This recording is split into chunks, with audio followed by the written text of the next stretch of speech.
আসসালামু আলাইকুম গাইস, আমি মাসরাগুল আর আমি হায়দ্রাবাদে আছি, তা তো তোমরা সবাই অবশ্যই জানো। আর এই হায়দ্রাবাদের মাটিতে আমি একটা চ্যালেঞ্জ নিচ্ছি। সেই চ্যালেঞ্জটি হলো 50 দিনে 50টা ভ্লগ ভিডিও আপলোড করব। তো চ্যালেঞ্জের আজকে প্রথম দিন, আর প্রথম দিনে আমি কি করলাম, কোথায় গেলাম, সব কিছুই শেয়ার করবো এই ভিডিওতে তোমাদের সাথে। তো ভিডিওটা শেষ পর্যন্ত দেখতে থাকো।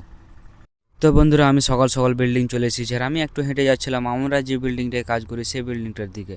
কারণ আমাদের এখানে আছে টোটাল 5টা বিল্ডিং, আর আমরা যে বিল্ডিংটায় কাজ করি মূলত সেই বিল্ডিংটা আছে একটু ভিতর দিকে। তো ফাইনালি আমি বিল্ডিং পৌঁছে গিয়েছি, আর আমি চলে এসেছি বিল্ডিংয়ের সব উপরে। আর উপরে আসলাম এই জন্য কারণ আমার কাজ উপরে আছে, আর আমার কাজটা হলো যে পলিস্টারগুলোকে পানি দিয়ে ভিজাতে হবে। তাই আর কি আমি এখন পানি দিয়ে ভিজাচ্ছিলাম সকাল সকাল এসে। আর সকাল সকাল আসার কারণ হলো একটাই, যে মিস্ত্রিগুলো আউটারে পলিস্টার করে তাদের আসার আগেই কিন্তু আমাকে এগুলো ভিজে শেষ করতে হবে, কারণ এসে তারা কাজ চালু করবে। তারপর আমি প্রায় ওদিক পানি মারা শেষ করে আবার ভিতরের দিকে চলে আসলাম। ভিতরে পানি মারছিলাম সিলিংয়ে আর ওয়ালে। তারপর আর কি পানি মারা শেষ করে আমি এখানে চলে এসেছিলাম ওয়ালে ডেট লেখার জন্য। যেদিন পলিস্টার করেছিল এই রুমটাকে সেই দিনকার ডেটটা আমি দিয়ে দিলাম এখানে। তো প্রায় এদিককার কাজ আমি কমপ্লিট করে চলে আসলাম আনসার দার কাছে, একটু কাজ ছিল তাই। তো এইদিকে আনসার দ্বারা কাজ করছিল, তারপর আমি চলে আসলাম অন্যজনের কাছে। তারপরে এখানে আসার পর দেখলাম আরমানদা আউটারে নামার জন্য প্রস্তুতি নিচ্ছে। তারপর আরমানদা রেডি হয়ে চলে গেল, আউটারে উঠে গেল। তারপর আমি চলে আসলাম আবারও অন্যজনের কাছে। তো আসার পরে দেখলাম এরা সব কাজ করছিল। আর ভাই বিল্ডিংয়ে তো কাজ করবে, কারণ কাজ করার জন্য তো বিল্ডিং এসছে, সেটা বড় কথা না। বড় কথা হলো যে সবাই সেফটিতে কাজ করছিল, সবাই সেফটি ওয়েল পরেছিল।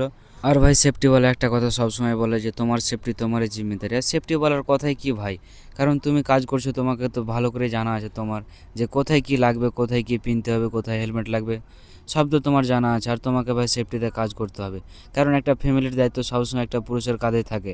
আর সেই পুরুষটা যদি অচল হয়ে যায় তাহলে কিন্তু ভাই সেই ফ্যামিলিটাও অচল হয়ে যায়। আর ভাই তোমাদেরকে একটা কথা বলে রাখি, সবসময় সেফটিতে কাজ করিও, কারণ ভাই বুঝতেই পারছো একবার মিস্টেক হয়ে গেলে কী হবে অবস্থা। তারপর ভাই টাইম হয়ে গেছিলো, প্রায় 12টা বেজে গেছিলো। তাই আমি আর কি রুমে আসলাম, কারণ ভাত নিয়ে যেতে হবে সবারই জন্য। জাহাঙ্গীরদা বাইক রাইড করছিল আর আমি পিছনে বসেছিলাম। তারপর জাহাঙ্গীরদা থেকে গেল রুমে, আর আমি ভাত নিয়ে চলে আসলাম বিল্ডিংয়ে। তো দেখতেই পাচ্ছ 2টা দলে ভাত আর সবজি আছে। তারপর আমি ফাইনালি পৌঁছে গেলাম বিল্ডিং, ভাত নিয়ে চলে আসলাম। তারপর আমি আবারও রুম আসলাম খাওয়ার আর গোসল করার জন্য। তারপর আমি খাওয়া দাওয়ার গোসল করে রেডি হয়ে আমরা দুজন মিলে আবারও বিল্ডিং এর উদ্দেশ্যে রওনা দিলাম। তারপর আমি বিল্ডিং এসে ড্রামগুলোতে পানি ভরছিলাম, কারণ আজ তো কাজ হয়ে গেল, কালকের কাজের জন্য আবার আমি পানি ভরে সবকিছু রেডি করছিলাম। আর এই ফ্ল্যাটগুলোতে মূলত কাজ চলছিল পলিস্টার। তারপর আমি নিচে চলে আসলাম, আর নিচে এসে ড্রামগুলোকে এক ফ্লোর থেকে আরেক ফ্লোরে নিয়ে যাচ্ছিলাম। যে আউটারগুলোতে কাজ চলছিল মূলত সেই আউটারগুলোতে পানি ভরে রেডি করে রাখছিলাম আর কি। তো ভাই মাথায় করে ড্রাম নিয়ে নামতে একটু অসুবিধা হচ্ছিল, তবে কিচ্ছু করার নেই ভাই, নামতে তো হবে। আজকের মতো প্রায় কাজ কমপ্লিট, তাই আর কি আমি এখন রুমের উদ্দেশ্যে রওনা দিলাম। তো আজকের ভিডিওটি এ পর্যন্তই ছিল। আর আপনাকে এই ভিডিওটি দেখতে কেমন লেগেছে অবশ্যই আপনার মতামত কমেন্টে বলে যাবেন। তো দেখা হচ্ছে পরের ভিডিওতে।